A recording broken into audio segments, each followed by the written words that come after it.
Live from Quezon City, Philippines. Your news, current affairs, and public service channel, Margo TV Philippines. Live.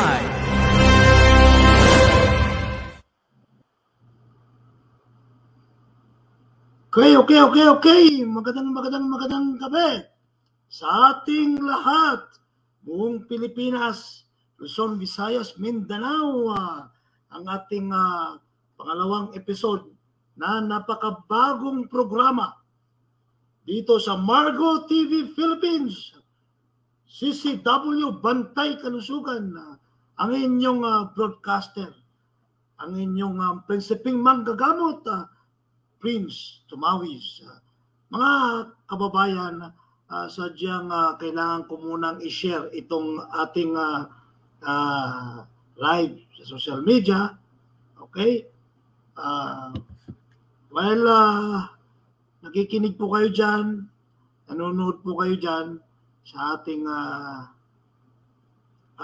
programa ngayon, paki-share po ang ating mga live streaming ngayon. Naka-live po tayo ngayon, no? Yan, no? So, yan ko po ano muna natin, mga kababayan, no? Ang ating mga FB, no? I-share natin, no? So, kumapit po kayo. Kumapit po tayo dito sa ating programa, no?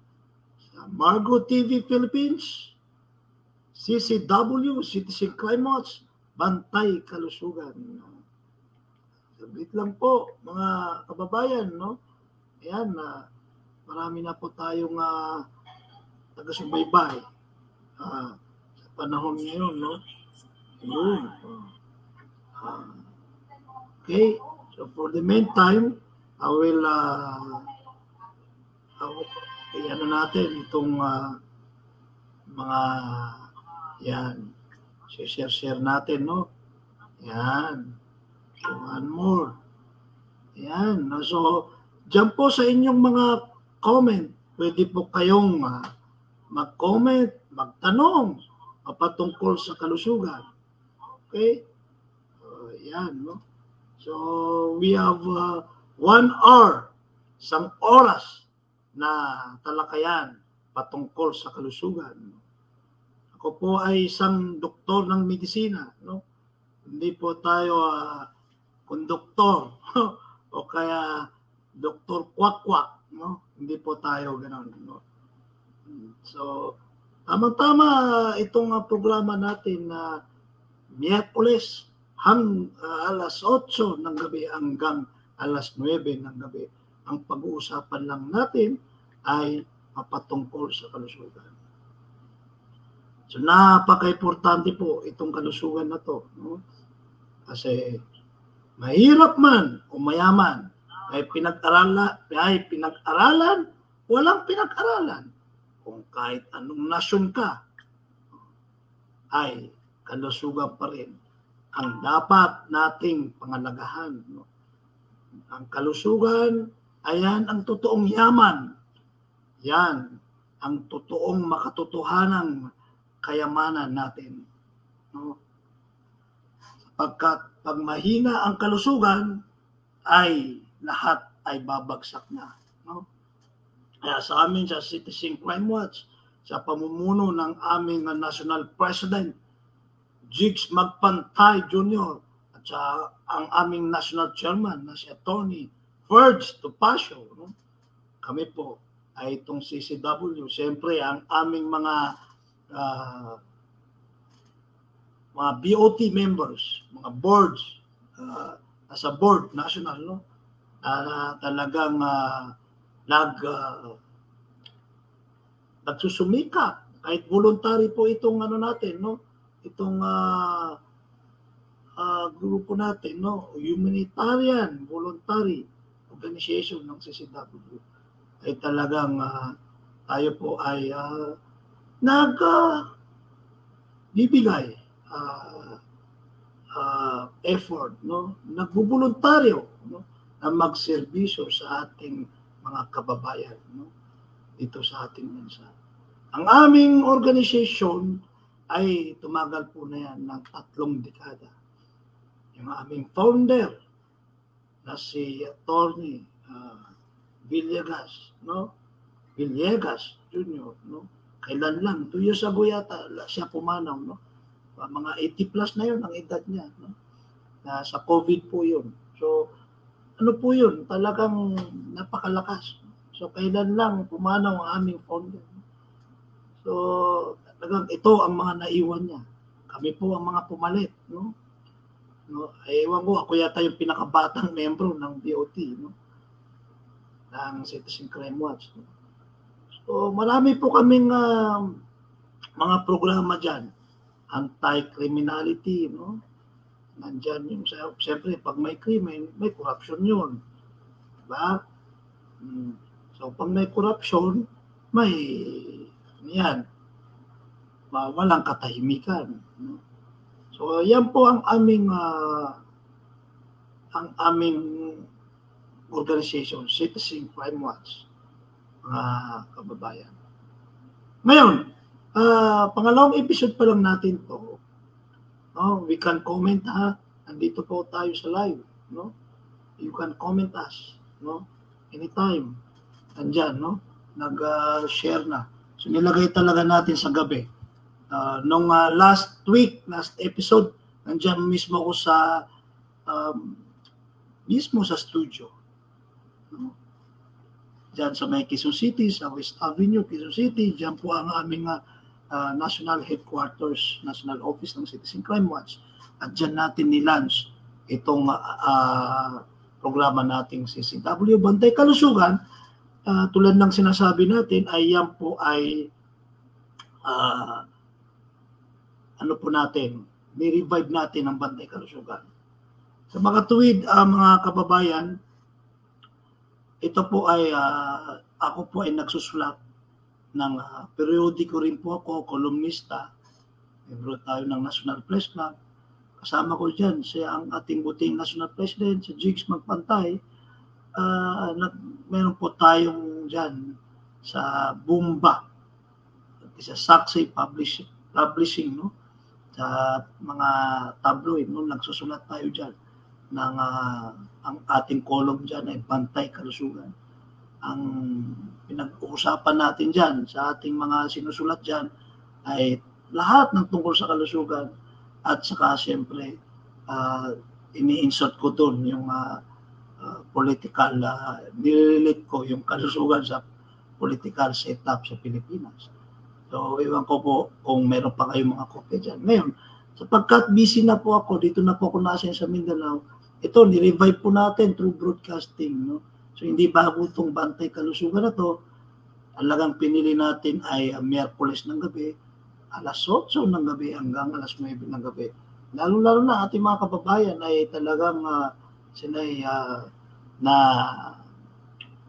tawag rito, lalo na sa social media ay talagang nagpupuyat yan. No? Lalo na dyan sa Metro Manila, sa NCR, gising pa yan. No, hanggang alas 12, no? Tama-tama dito natin in-schedule, no? Mga kababayan, ang ating programang CCW Bantay Kalusugan.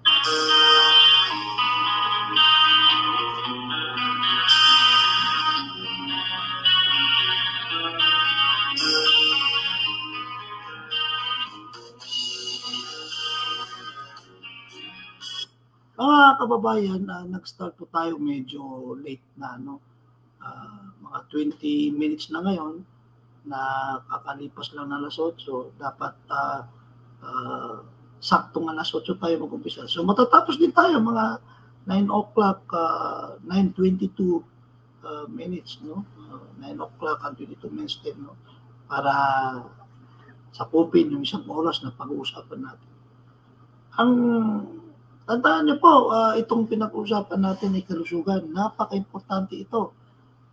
Kayo po mga kababayan, kung makikinig po kayo rito, ay malaking bagay po ito. Unang-una, makatipid kayo sa mga konsultasyon sa doktor. Pangalawa, makatipid kayo na bumili ng gamot. No? Pag may nagkaroon kayo ng kaalaman para pangalagaan ng kalusugan. Pangatlo, pwede niyong ituro, no, ang ating mga kaalaman dito sa kaalaman rito sa matutunan nyo. Pwede nyo ituro sa ibang pamilya nyo o kaya sa mga kaibigan nyo para makaiwas kasakit. Tandaan nyo po ang aking estilo sa bilang isang doktor, no? Aking estilo ay talagang prevention muna. Ibig sabihin, doon sa health prevention, health education, health promotion. Dito ako sa primary health care. No? Napaka lohikal o kaya napaka simpleng explanation ko po sa inyo na ang sakit, bago pa kayo ay kapitan ng sakit, ay dapat matutunan nyo ito para maiwasan. Hindi kailangan magkasakit pa. No? Yan po ang primary health care. Yan po ang ating estilo. Saka na tayo pupunta pag nandun na yung sakit. Pero why not, no? Na abang wala pang sakit ay hindi talaga kayo mapupunta sa sakit kung alam nyo paano umiwas, no? Paano hindi na mapunta sa inyo, lalo na pag nagkakaedad na. No? Hanggang makikita mo, sinisingil na tayo ng ating mga lifestyle, no? Okay.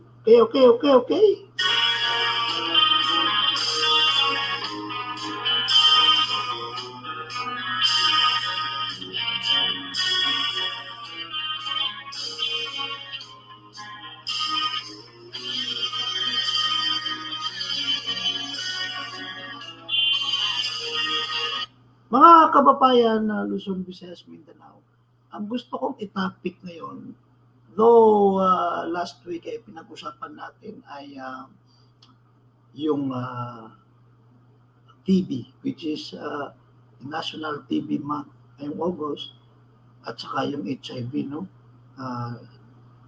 Na lahat ng health education, health promotion na itunuro natin sa inyo, isa rin yan sa marching order ng ating kagawaran ng kalusugan.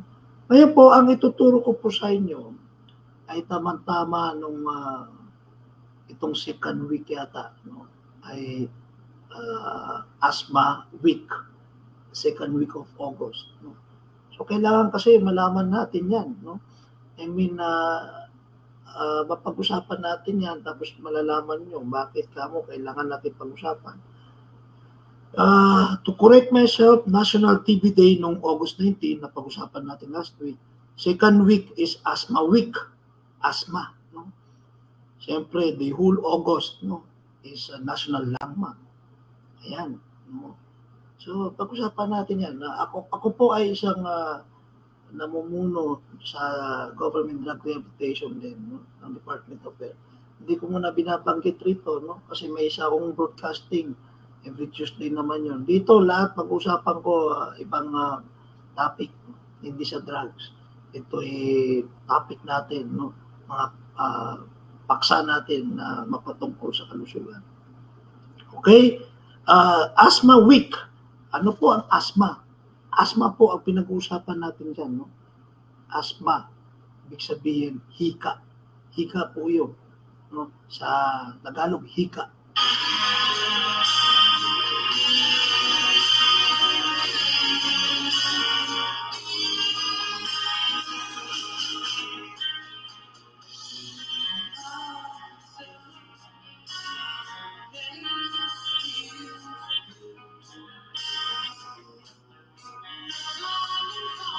Ang asthma o hika ay namamana po yan.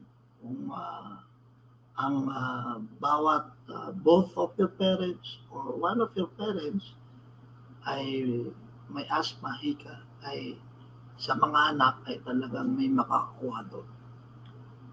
Dalawa po yan, pero ang madalas talaga may namamana. Yun namang hindi namamana o hindi na-acquired, ano po yun? No? Sa pagtanda, dahil ang lifestyle niya ay smoker siya.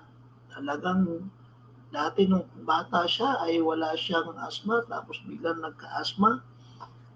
Sa mga nagtatrabaho sa madalas sa faktorya ng ilang dekadang nagtatrabaho doon, ilang taon, halimbawa yung mga tela o kaya mga pintura, kahit wala siyang lahing asthma, pwede rin na mag-develop ng asthma.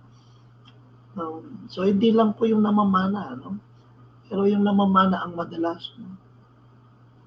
Yan ang asthma. Isang inherited, no?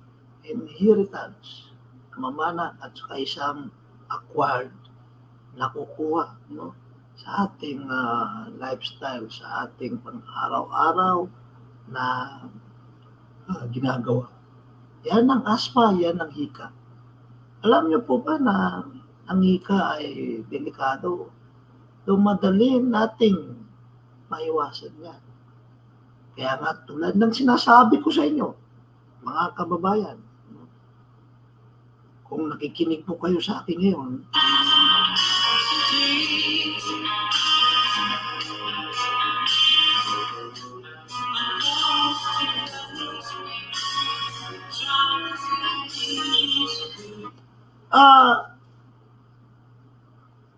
dapat tulad ng sinasabi ko, primary health prevention. Ang asthma ay delikado talaga. Merong akong kilala nga na nung kami nagdodoktor, sinabi niya, namatay yung anak niya kasi yung asthma, dahil sa asthma. Di ba naagapan? Marami tayong alam, dinadala sa ospital, tapos nasa atin na, napunta na sa atin, palala na, ang hirap na i-reverse. Tinutubo na rin. Yan ang asthma. Lalo na pag nasa sa remote areas ka, no? Wala kang access sa gamot, sa mga doktor.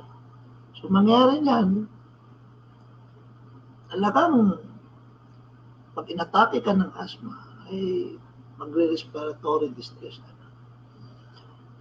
Di lang po yun. Pag parati kang inaatake ng asthma, tapos na ito'y nagagamot naman, di rin maganda yun.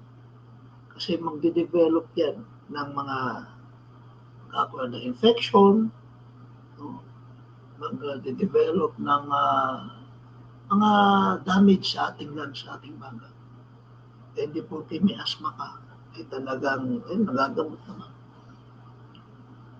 Marami na nangyari na umanaw bigla, yung anak, magulang, kapatid, dahil sa asthma, naumpisahin sa asthma. Okay? Hika po yan. Hikain ka. Asthmatic po. So, we need to know that. No? Kasi nga, tulad ng sinasabi ko sa inyo, ang totoong kayamanan natin ay kalusugan. Ngunit, paano natin makuha ang ating kayamanan na kalusugan? Ito'y magsaliksik ng kaalaman. Pagkat may kaalaman kayo, alam na ang gagawin nyo. Ano po ba ang asthma? Hika. Sa bata na pag na-detect na may asthma ka, ito sana maintindihan nyo to. Sa unang makikinig sa akin, pwede hindi ma-pick up kagad. Pero yung mga talagang may alam na kamag-anak ko mismo siya may asthma, maintindihan ko. Hindi ko sinabi rito na dahil may asthma ka ay dapat talagang asthma ka for life. Yes, posible yun. Pero posible rin dahil malusog ka, may asthma ka, tapos mawawala asthma mo. Pero inaatake ka paminsan-minsan lang. Pag may mga triggers. Kaya nakuha niyo yun. Sabi yan, dati may asthma ako. Ngayon, wala na akong asthma. Ano po bang malusog? Malusog ang pangatawan mo. Meron kang ehersisyo. No? Hindi ka tabain. No? yung lifestyle mo, yung mga kinakain mo ay mga masustansya. Wala kang mga bisyo, sigarilyo. Kasi nga may lahi kang asma eh. Kasi magsisigarilyo ka pa. Kung may asma ka sa bata ka pa, pag sabi mo nawala. Kasi nga dahil sa iyong lifestyle mo, maayos ang lifestyle mo. Tulad ng mga binanggit natin.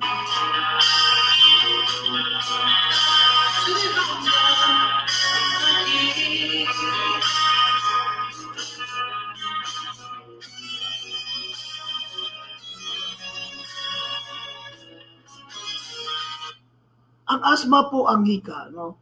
Kaya pinag-usapan natin yan. Hindi ka aatakin ng asma, nandyan na eh, no? Hindi ka aatakin ng asma kung walang triggers. Yan. Eh, kung ikaw ay smoker, talagang atakin ka. Eh, mahirap yan. Atakin ka talaga. Kung ikaw naman ay yung mga parating nagtatrabaho, nandyan na, hindi mo may iwasan sa trabaho. Yung mga textiles, o kaya sa construction, maraming alikabok. O, alam niyo po yung mga tela, textiles, yun.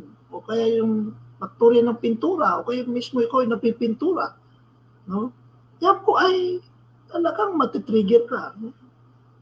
Usually, yung talagang malalang asma, no? Kunting amoy lang ng mga malalakas na amoy. Kahit perfume na malalakas, maatsing-atsing na yan. Irritable na yan. Kasi nga, baka atakin ng asma. Yan. Yan po ang mga problema sa asma. No? Dapat mamalaman natin yung mga triggers. Tandaan niyo po, ang asma is allergic in origin. So, yung allergies natin, yun yung mga triggers po. Pag na-trigger po ang ating pang-amoy, saka yung mismo ating katawan, paghinga, sobrang malamig. Talagang pwede kang atakin ng asma mo. Kaya ganoon din, sa sobrang mainit, pwede kang atakin ng asma niyo po. Ganyan po ang hika. No? Yan ang dapat malaman nyo po yan. No? Kung halimbawa naman, may mga alaga kayong pets, ibig sabihin, alagang aso, kaya itong pusa, nagtitrigger sa ano nyo, atsing-atsing kayo hanggang hindi na kayo inuubo-ubo. Yung asma na yan, atakin na kayo. Isa pa yan. No? Stress. Simpleng stress. May problema ka. Sobrang naisip ka. Iisip sa problema, wala namang mapupuntahan dyan. Pag naisip, no? Na-stress yan eh. Sumasama ang loob. Masyadong na-depress. Yan. Kung meron po kayong asma, atakin po kayo ng asma. Okay? Sabi lahat, bakit yung iba nag-i-exercise na wala ng asma? No, sinasabi ko na yung ano niya, ang ano ng tao ay may physical activities, may nawawala talaga asma kasi malusog na siya. Meron naman na talagang dahil nag-exercise, biglang atake ng asma. No? Marami tayong player, may asma. Halimbawa, sa basketball, marami yan.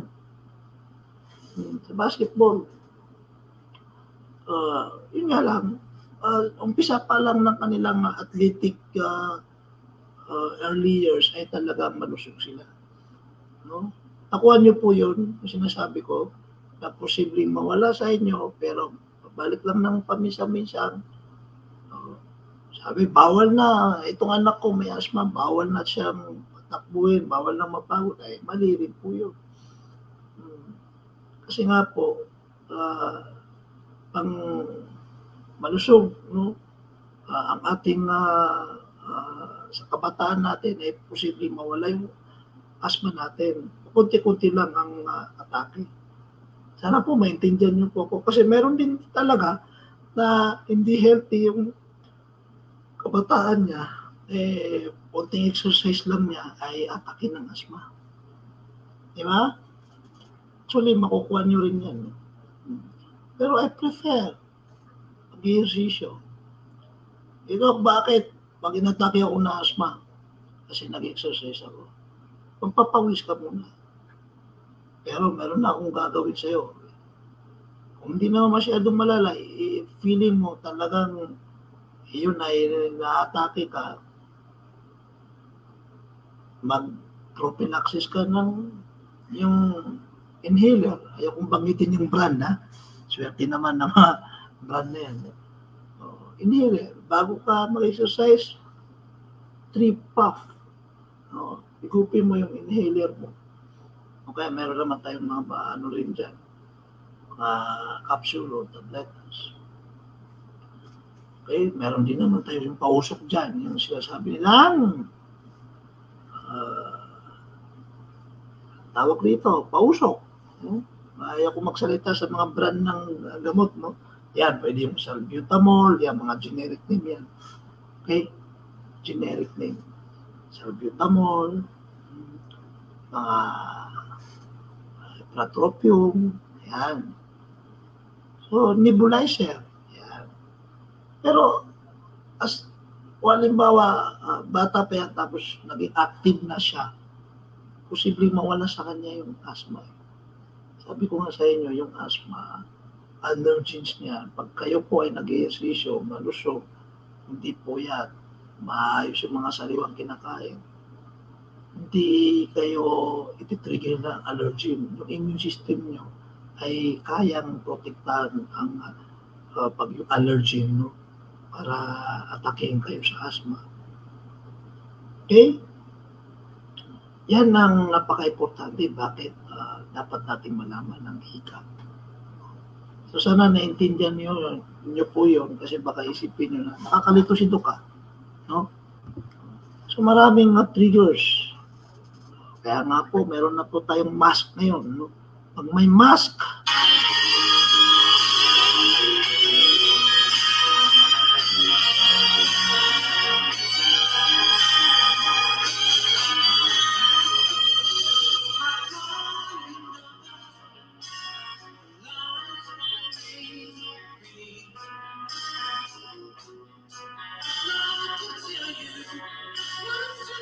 alam niyo mga kababayan ng asthma, ang mga simptomas, no, ito lang yung kaya lang natin i-explain sa layman term, sa pangkaraniwang explanation sa inyo para maintindihan nyo. Yung po yung baga natin ay nagre-react ng ito yung mga reaction, yung nagkakaroon ng muscle spasm. Kasi yung ating lagusan ng hangin, no, yung hindi po yung esophagus, trachea, bronchus, yan.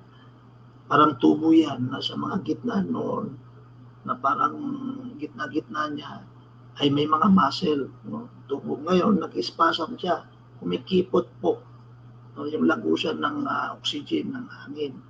Kaya ayan, no? Pag tinatake na asthma, mag-spasm niya. Kumikipot, nagko-close, nagko-constrict ang mga bronchus natin, ang trachea natin, yan. Pangalawa, pag inatake na asthma, yung mga airways natin, yung mga tubo nga, no, ay lalong kumikipot nga po, kasi nga po, yung lining, no, yung balat niya, ano ba tawag dyan, yung gilid niya, ay nag-inflame, namamaga. So, lalong kikipot. Mismo nga yung muscle niya, kumikipot, tapos nilagyan po na pamamaga. So, kikipot talaga. So, ang mangyayari, ang oxygen ay hindi makapenetrate. So, hindi makapasok. Kunti lang makakapasok sa ating lungs. Pag kunti lang nakakapasok sa ating lungs, ay magkakaroon tayo ng deoxygenation. Kukulangin tayo ng oxygen. Hindi lang po yun. Yung carbon dioxide na dapat nilalabas natin. Kasi oxygen po papasok. Tapos carbon dioxide naman o air po yun, parang hangin ha. Yung carbon dioxide ay lalabas. No? Hindi pwedeng mag-retain yan sa ating lungs o kaya sa ating katawan. Kasi nga sa lungs, ipapasa ng lungs yung oxygen doon sa bloodstream natin, sa mga dugo natin. Doon siya sasakay sa mga dugo natin yung oxygen. Kasama na doon, ibibigay sa lahat ng organs natin para pagkain yun. No? Iikot na sa buong katawan natin. Ganun pa man yung carbon monoxide pala. Carbon monoxide, carbon dioxide. Carbon monoxide, kamali ata ako. Yun din ay kukunin niya, yung dugo natin ay yun ang vehicle, sasakyan. Kinukuha niya para ibalik sa lungs, para inabas ng lungs. Yan ang simpleng explanation natin. Yan yung normal. Ngayon, pag inatake ka ng asthma, yan po. Mahihirapan. Magugutom ang ating mga organs sa katawan. Kasi nga yung oxygen, isa rin yung pagkain ng ating mga cells, tissues. No? Wala oxygen yan, wala. Magkakaproblema.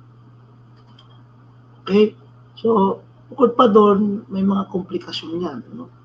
Pag talaga parati kang inatake, baka magkaroon ka ng pneumonia, mga kababayan.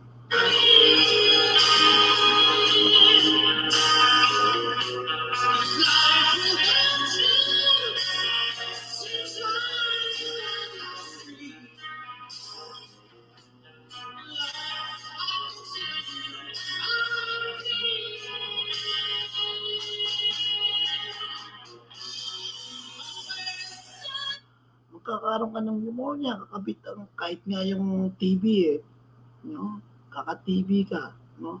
Magkaka-acute bronchitis ka, no? Lahat. Magkakos ka rin ng, sinabihan mo ng smoking, no? And that will lead to lung cancer, no? In fact, yung may mga lung cancer, no? Yan, parating papasok dyan. Sort of, mahina kasi ang resistensya ang bagay, no? Magkakatubig ang inyong baga, no? Na dapat walang tubig. Yan. So, yung katakutan ng asma, basta alam nyo ang gagawin nyo. Okay? So, para maiwasan ang mga asma na triggers, no? Hindi tayo atake ng asma. Kaya mga kababayan. Kayo po ay naninigarilyo. Kaya dapat iwasan nyo na. Kasi ang sigarilyo, kung may lahi ka na asma, talagang bilis. Ano na sa'yo yan? Hikain ka na. Siyempre, may lahi kang asma. O, pag gumising ang asma sa dugo mo, talagang mahirapan ka. Ngayon, doon naman sa panay sigarilyo, no? Doon, ma-accord mo rin ang asma. Kasi mangyari niyan, bubuk-sarado ng baga mo. No? So, hihina resistensya. Ngayon, nagkakaroon ka na rin ng asma. Hindi lang paninigarilyo, no? Talagang umiwas sa second-hand smoke. Ibig sabihin, umiwas ka sa mga taong naninigarilyo. Kasi hindi mo namamalayan. Kahit kasama mo sila, hindi ka naninigarilyo, talagang mahihigop mo yan. Pag yan po ay nahihigop po natin na may asma ka, atakihin ka. Kung may inuman kayo, sama mo yung tropa mo. Alam yan sa kanila, naninigarilyo. Hindi ka naninigarilyo.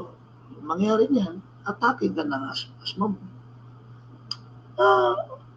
Yung mga binangkit ko po na may trabaho kayo, hindi nyo maiwasan, kayo po ay nagtatrabaho sa mga factory, o kaya kahit sa bahay nyo, o ano mga business nyo, o kaya kayo ay pintor, pipint kayo, no?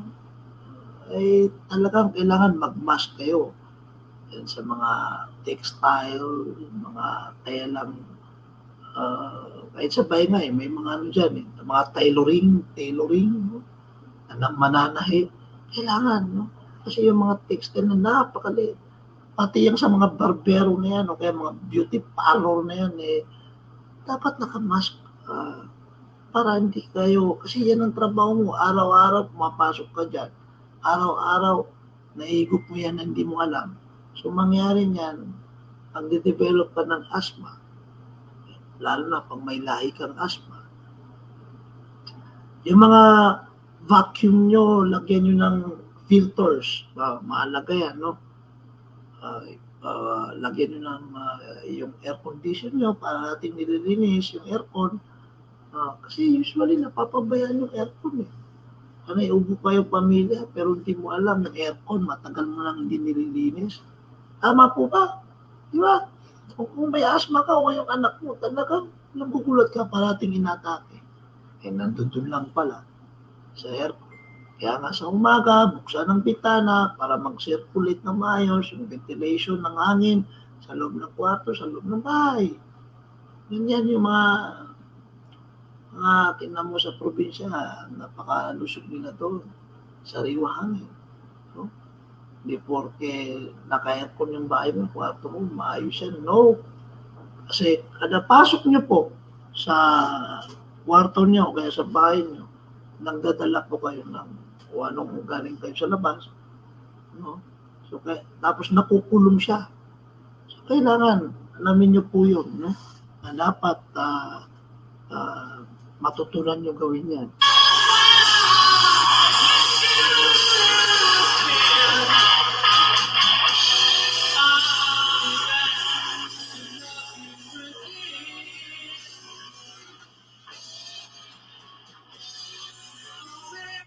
Gumamit kayo ng mga protective na beddings and pillowcases, no? To reduce allergies. Yung mga beddings o kaya mga bedsheet ba yun na sobrang yung cotton, tawag rito, ma-feathery, yung ano tawag dito? Parang mabalahibo. Tapos iwasan nyo yan sa inyong mga unan o kaya mga bedsheet, no? O kaya mga kumot. Kasi nagkukos din yan kung may asthma ka ay magti-trigger siya, no? Kaya napakahalaga. Siyempre, yung inyong mga pet. Pasensya na, marami tayo dyan, animal lover. Isa ako dyan. No? Kahit anong klaseng hayop, talagang mahilig ako sa hayop. No? So, yan, yung mga pet lover, mga aso. Pero na akong pasyente nagpatingin sa akin, actually staff ko Sabi, parating inuubo, nag-pneumonia. Nagkaka-pneumonia pa. Tinanong ko ang history, sabi ko nga sa inyo, hindi ako gamot lang ng gamot. Sabi ko, kahit gamutin kita ngayon, ayan ang antibiotic, bigyan kita. Ito para sa anti-tussib mo sa ubo mo. Pero babalik din yan. Kasi napansin ko, pabalik-balik. Kawawa ang lungs mo. Magkakaano na yan. Teklat na yan. No? Hanggang buti kong bata ka pa. So, ano ba talaga? So, nag-investigate po ako. Nag-investigate po tayo sa kanila. Sa kanya pala. No? Nalaman ko, meron siya mga pet. Mga aso, at saka pusa. Talagang kasama niya matulog sa bahay, sa kwarto niya. Sabi ko, patay tayo dyan. Balik-balik lang yan. Hindi mawawala yan. Bibigay ang iyong baga. No, yes, nakakatulong sa therapy rin kasi ang pet. No?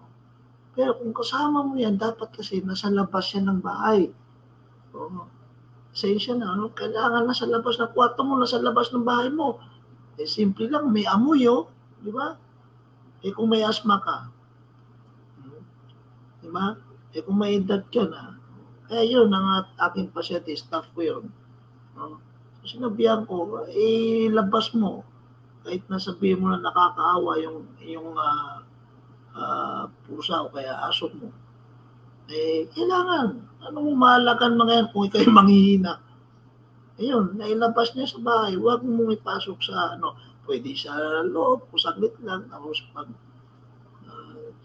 gawa ka ng space mo doon sa likod ng bahay na parang ganun ba? No? Nakita nyo yung mga hayop to, alam naman natin, may mga amoy sila. No? So yan, ang hindi natin napapansin, no? Na mahilig ka, tapos may asthma itong mga pamilya mo, kaya ikaw mismo ay asthma, talagang atakin ka. Okay, so pwede pa rin magkaroon ng pero ng mga pets, no? Mga hayop na inaalagaan, pwede pa rin mag-animal lover, pero i-manage mo maigi. Huwag sa loob ng kwarto, huwag sa loob ng bahay. Parati. Di ba? Huwag, lalo na pag nakakulong, naka-aircon ka na talagang naka-isolate kayo, yan, no? At sabi mo na, pinapaliguan ko parati yan, no? So, okay, yan yung mga pag-iwas para hindi atakin, o kaya mga triggers para hindi atakin sa asthma. Of course, yung manage mo yung stress ng level ng stress mo. Hindi yung konting magpapanik ka na. Kasi yung stress, pag nagpapanik ka, nagko-constrict yung lagusan ng hangin mo. Yung stress, iba. No? Kailangan, usually sa stress, hindi yung gamot ka lang ng gamot, hindi ako ng gamot. Actually, ang pinakagamot dyan, mindset yan. No? Mental awareness yan, mental alertness, no? Psychologically, kailangan incline ka, no? Yung marunong kang mag-deal sa stress. Andiyan ang spiritual, no? Wala nung ating yung naririnig sa akin. Yung stress nandiyan naman talaga eh. Pero you have to avoid it, no? Minimize. Kasi sa may mga asthma, talagang biglang magpapanik at attack yan. Okay, so yung mga gamot naman, hindi ko naman explain sa inyo rito, pero ito lang ang pwede kong ma-explain sa inyo. Pag inatake po kayo, tapos meron po kayong nebulizer, pausok kayo. Usok po kayo. Tapos, takbo ka agad sa doktor o kaya sa ospital. Ayoko sabihin na pausok kayo, tapos kayo ang magdodoktor sa sarili nyo. Okay pa naman. Bukas na lang ako pupunta. Mahirap. Pag inaatake ko. No? Kami po ang makapagsabi kung ilan ang ininebulize mo, kaya titigil mo yan, o yan kung gagamitin mo. Kasi pinapakinggan po namin yan sa stethoscope, yung sa likod nyo, yung baga nyo. Kung may wheezing yan, no? Wheezing, no? Yung sumisipol. Naririnig po namin yan. Asthma po yan, yung sumisipol, no? Pag pinapakinggan namin ang inyong baga sa likod.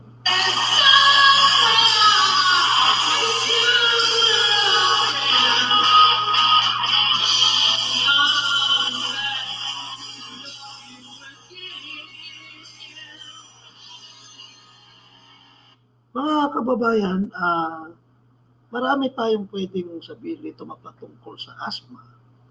Ngunit kailangan talagang pumunta tayo sa doktor. Huwag po tayong magmamagaling. Marami na pong nagka-problema sa simpleng asthma dahil kung anong narinig niya sa doktor, gagayahin niya. Hindi po, kami lang po mga doktor makapagsabi niya.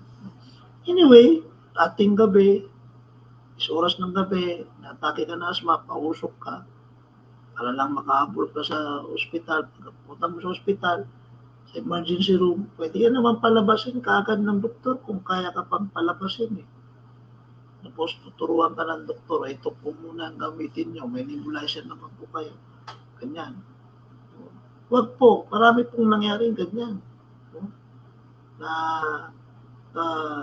Dahil may nebulizer sa bahay, tapos pupupyahin na lang yung gamot na dating nireseta ng doktor, ang mangyari niyan ay atakihin talaga. Akala mo okay ka na, tapos ating gabi, 10 oras ng gabi, atakihin ka, tapos minsan pa nga dumarating sa yan, sandali, okay?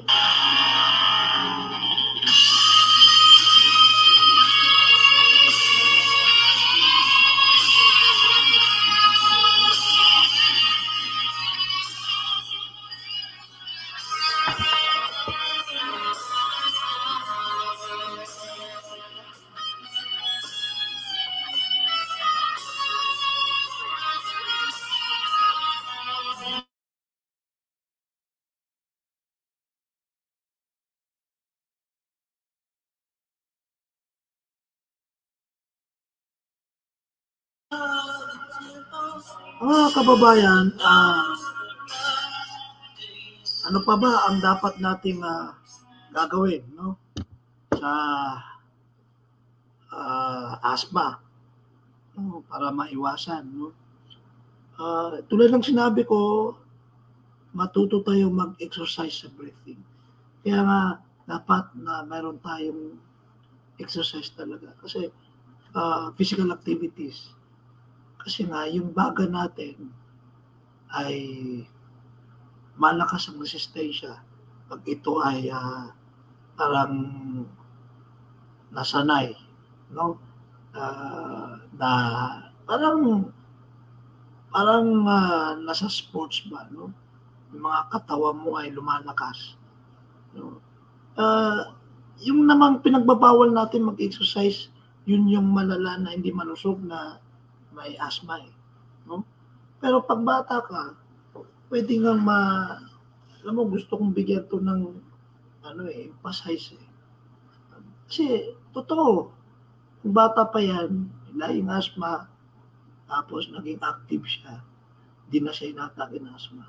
Pero more or less, dito sa pagtanda niya, umabot ng 40, ayan, makakaramdam na yan, no? Pero somehow, doon sa pagiging active mo, talagang di ka parati atake ng asthma. Yun ang kagandahan dyan, no? Sa ating nga pala, isa pa to sa mga prevention natin, no? Para maiwasan natin sa gabi. Ito, importante ito sa gabi. Atake ng asthma. No? Tulad ng sinabi ko, yung inyong kwarto po ay dapat linisin nyo. Tapos, dapat talaga pinapadpag nyo yung mga mga bedsheet nyo, tapos yung mga bed linens nyo, bedsheet nyo, inugasan nyo yan ng mainit na tubig, no? Hot water, at least once a week, no? Ibig sabihin, nilalaban, pero hot water, no? Minsan pa nga, dinadry pa yan sa labas, yung mga ating pinapatuyo sa labas ng araw, no? So, kailangan, yung ating mga hayop, different rooms talaga sa ibang kwarto, no? Tapos, wag tayong matulog na malapit sa may mga naamoy na matatapang, no? Kasi sa gabi talaga, atakin ka dyan. Tapos, kung kayo ay may asthma, medyo inatake kayo ng konti, no? Pwede po kayong yung ulo nyo ay itaas nyo, inibit nyo po. Itaas nyo po, no? Tapos, ito maganda to eh. Nauso to sa, COVID na to. Dahil sa COVID, nauso ito eh. No? Mag-invest kayo sa air purifier. Kasi ano bang mechanism ng air purifier? Nalilinis din yan. Somehow, no? Yung napifilter niya na yung hangin sa kwarto mo.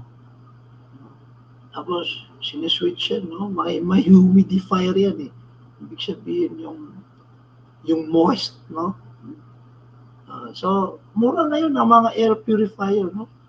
Pero pa nga may mga amoy dyan eh. Kaso, kung nilagay mo ng malakas ng amoy, baka malalo kang atake ng asthma. So, yun po yung mga pwede natin na ituro sa inyo para hindi kayo atakein sa asthma sa gabi. Napaka-importante po yung asthma, mga kababayan. Kasi, pag di natin naiwasan ay talagang may mangyayari sa inyo po na hindi maganda, umabot pa kayo sa ospital, pero yung iba talagang hindi na mahihirap i-reverse. No?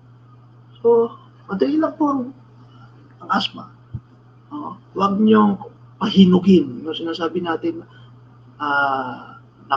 inatake kayo ng asthma, tagal na kayong ilang oras na, o ilang araw pa yung nakakaramdam, na kayo, pausok kayo kasi may sarili kayong nebulizer, kailangan talaga makita kayo ng doktor.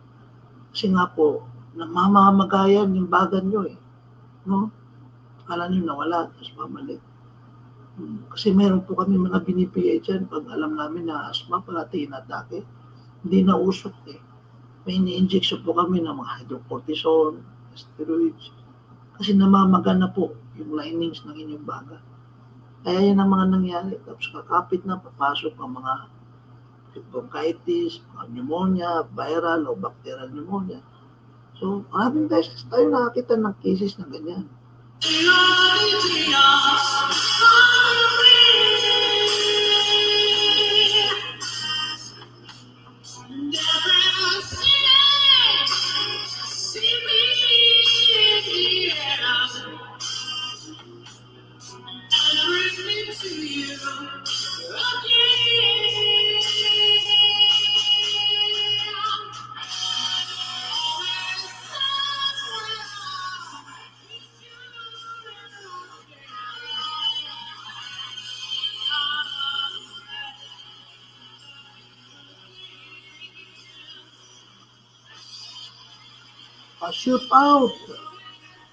Pa-shoot out sa ating mga membro dyan sa CCW, sa Bislig City, pati dyan sa Bayugan City, no? Sina Vicky Buyog, no? Pati dyan sina Rosario, no? Nandito po kasi ako ngayon sa Caraga, no?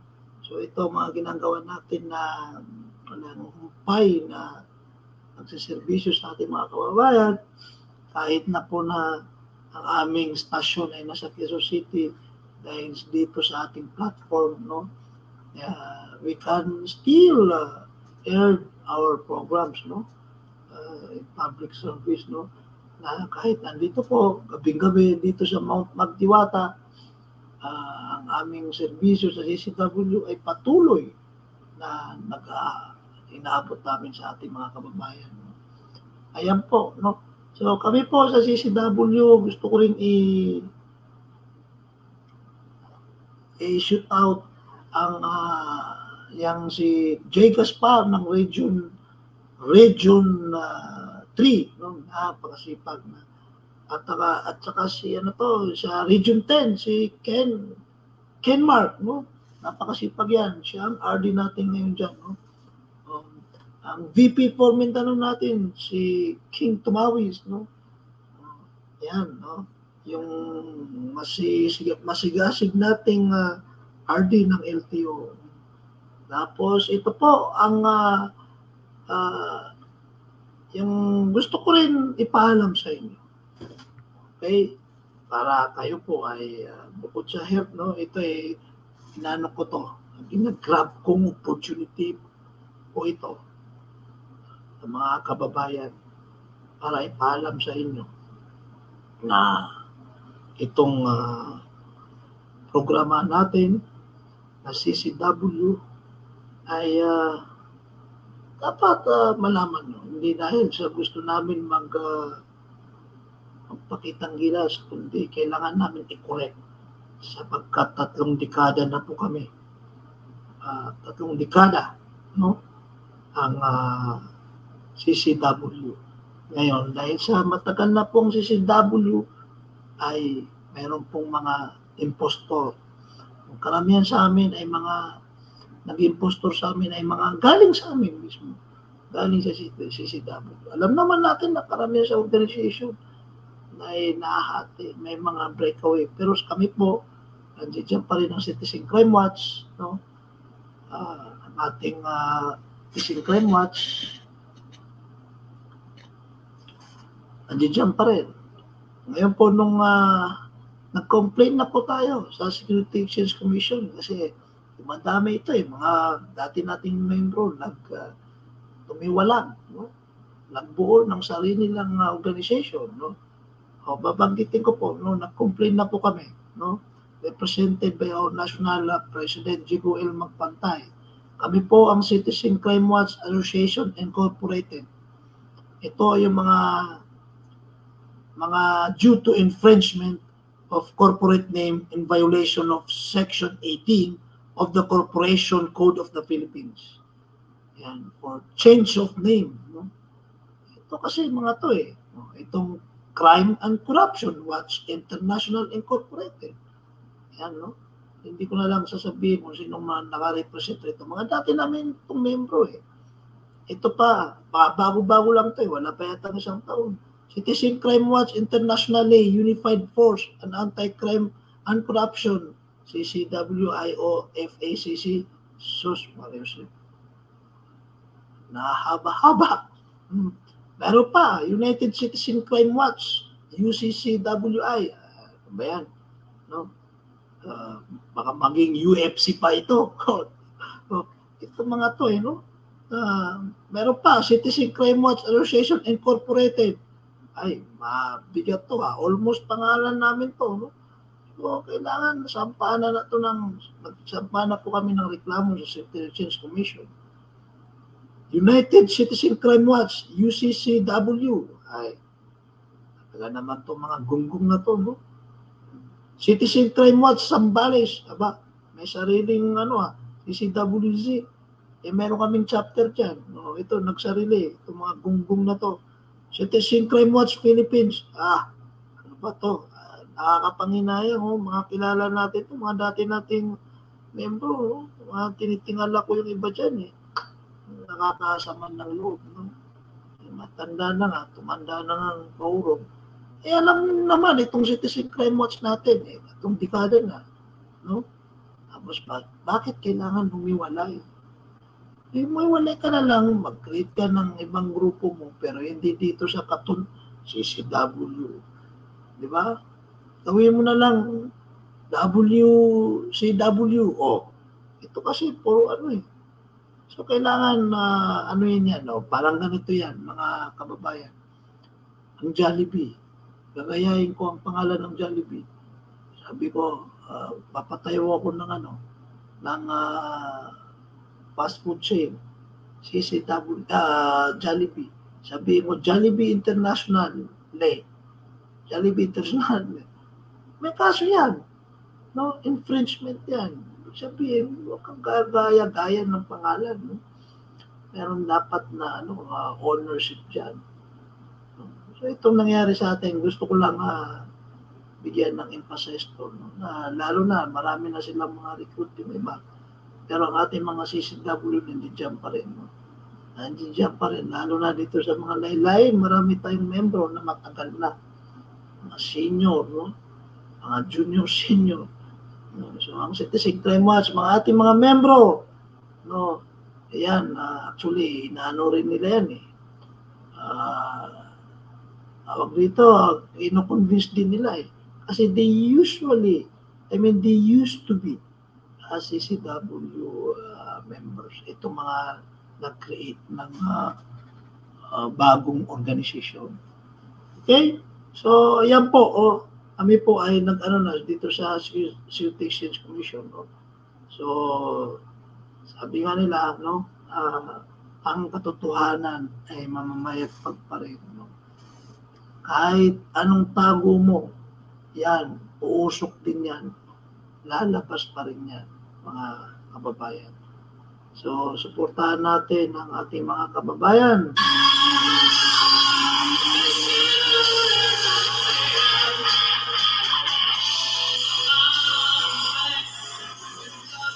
Ang ating mga kababayan na nag-servisyo ng voluntary. Kami sa CCW, nag-representa na po kami, partner kami ng monitoring group ng DLG. Marami po tayo, no? Actually, dyan sa DPWH, pinakancel natin 3 years ago before yung COVID. Kasi nga, meron tayong mga membro na ginagamit sa mga bidding. Kasi meron kaming civic group na sit sa mga bidding, no? Pinakancel natin yan, 3 years ago, 4 years ago. Yan, no? So, kami sa CCW, pati itong bantay halalan. Yan, kami po yung mga watcher dyan. Dito sa mga brigada, eskwela, marami kami mga volunteers na tinatap ng mga principal, mga teachers para maging kasama, no? Mga dagdag nagbabantay dyan sa mga schools, no? Para hindi lang sa dahil balik eskwela, kundi dahil dyan sa mga bisyo ng mga bata. So, marami kami mga membro dyan, no? Dyan sa daan, no? Kasama kami dyan sa mga checkpoint, no? Kasama natin yung kapulisan, no? siyempre, babantayan natin ang ating mga sibilyan, babantayan din natin ang ating mga kawanin ng gobyerno. Ibig sabihin, kami po ay katulong sa gobyerno, ganun pa man, kami po ay tumutulong din sa mga sibilyan. Ganun lang yun, no? Sa mga drugs naman, halimbawa sa mga rape, no? Kami po rin ang pwedeng mag-representa sa mga civic group, no? So, kasama natin yan, no? Arnel Abanilla Fabilio, good evening, sir, from PC, CCW, Province of, hindi ko nakakita yun. Pitin nga natin yun, no? Ang ating kasamaan dyan, CCW. Okay? Okay. Yan. So, marami tayo dyan na nagsusubaybay ng mga membro, no? Ang OFW pala, no? Marami tayo dyan na nagsusubaybay sa atin.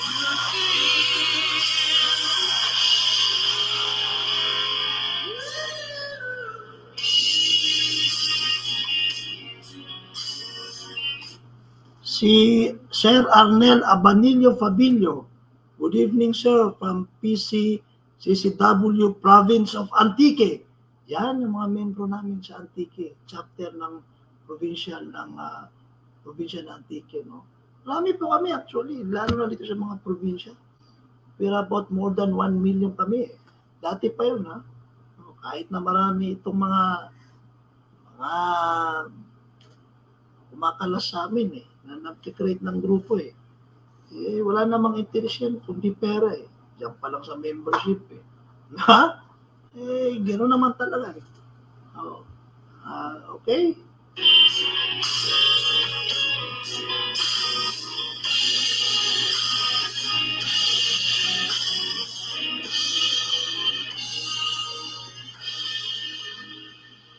Okay. Kung makita nyo po,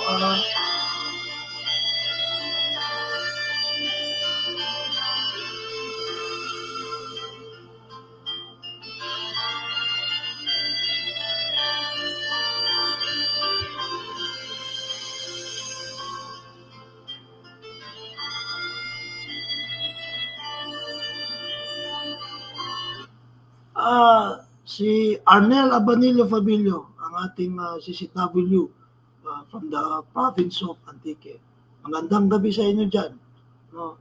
Sana'y magkaroon tayo ng assembly dyan sa may Kabisayaan, no? Ang ating RD dyan ay siya, Ako, kung meron na tayong mga RD dyan, no? So lahat ng provincial chairman, sa municipal chairman, city chairman ng CCW, no? Patuloy po tayong gawin ang ating mga prinsipyo, doktrina ng CCW. Ito po ang ating programa dito sa CCW Bantay Kalusugan. Bilang isang membro nyo po, tama-tama, meron po tayong isang mga programa o proyekto. Ang nakalaan lang o kaya ang ating focus lang ay kalusugan, no? Hindi lang po dahil dinidiscuss natin rito yung mga sakit, kundi lahat ng problema. I mean, like for example, yung one time na nagreklamo dyan sa yung mga ospital na hindi nagtatanggap ng mga pasyente, mga private hospital. Yan. CCW tayo, So talagang pwede nating i-address yan. No?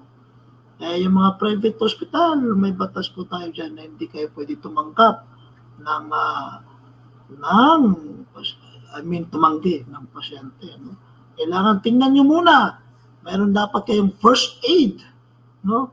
Si David Joshua, good evening po. Pa-shoot out po kay Provincial Chairman of Bulacan, Francisco Magpantay. Salamat po. God bless. Yan. Ang ating kapatid na si David Joshua. Good evening daw. Pa-shoot out daw kay ang ating Provincial Chairman of Bulacan na si CW PC, no? Yan. Si pala to, si Provincial Chairman natin ng CCW ng Antique, no? Si Arnel. Yan. No? So, marami po kami dyan. Sa Bulacan, siyempre. No? Yan sa Cavite, marami tayo dyan. Kung na kayo pumunta doon sa mga tumiwalag, walang mga credibility yan. No? So, yun, yung mga issue na dapat pwede nyo rin tanong sa atin, pwede natin mapag-usapan rito, tulad yung sa ospital. Dapat kayo po ay pag pumasok kayo sa ospital, sa mga private hospital, ay makita rin po kayo. No? Kahit malalaking hospital yan, kailangan ma-first aid muna. Madalas kung ang irason ay walang bakante na room, ay dapat first aid muna. Ibig sabihin, kailangan may stable. Di naman kaagad may lipat yan eh. Diba? So, bilang isang doktor po, no, kailangan din na stable, tapos pwede naman ilipat. No? Hindi yung sasabihin mo na wala kang pera. Ito yung checklist, no? Yun yung last week na nagreklamo eh. Na talagang ng hospital eh. No? Yung hospital na yun, no? Nakalimutan ko anong hospital yun eh. So, buti na lang itong hospital ng dyan sa may Pasay, yung Adventist Medical Center, ay tinanggap yung pasyente. Pero yung pasyente, may pera yun. Sadyang nagkataon lang na nataranta sila. No? May pera man wala, dapat ay hindi pwedeng tanggihan mo ang pasyente. Kung puno ang hospital nyo, sa emergency room nyo, puno yung room, i-stable nyo muna.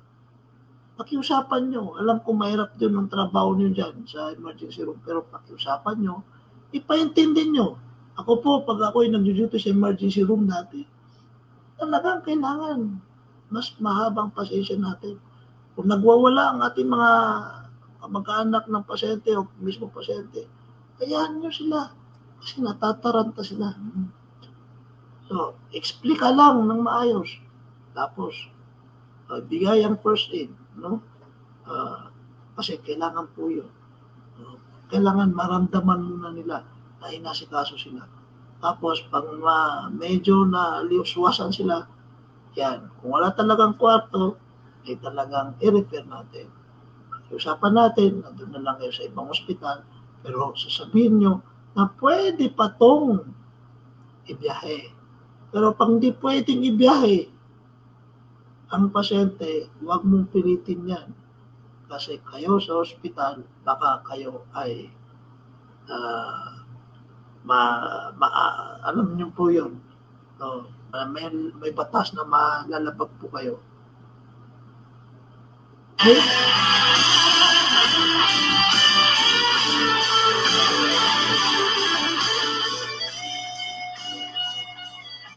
Okay, so inaano po natin na binabalansin natin.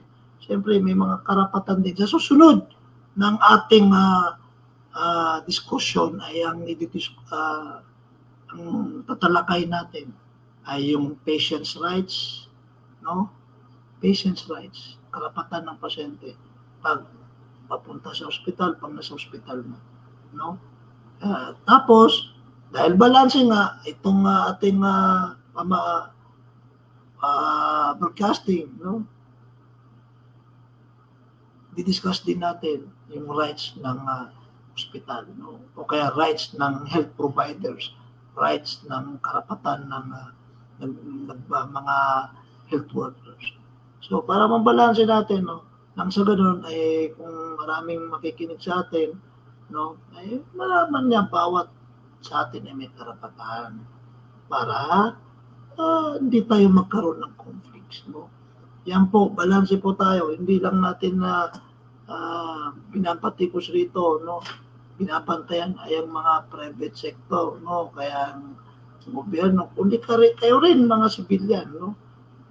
Dahil kung talagang mayroon kayong shortcomings, mayroon kayong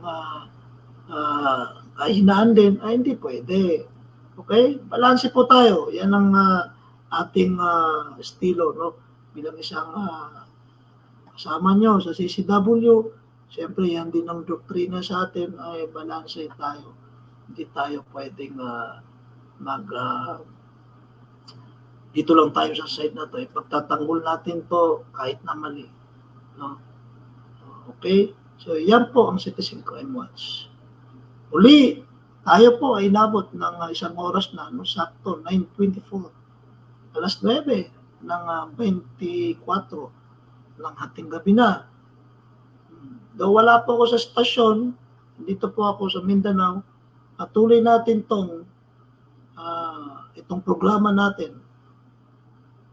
Kada Miyerkules, alas 8 ng gabi, hanggang alas 9 ng gabi, lahat tatalakay natin, lahat na patungkol sa kalusugan. Sapagkat ang totoong yaman natin ay ang pangangalaga ng kalusugan. Muli, ang programa nating CCW Bantay Kalusugan, ang inyong lingkod, Prince Tumawis. Maraming salamat po sa ating lahat. Magandang gabi, salam at mabuhay sa ating lahat.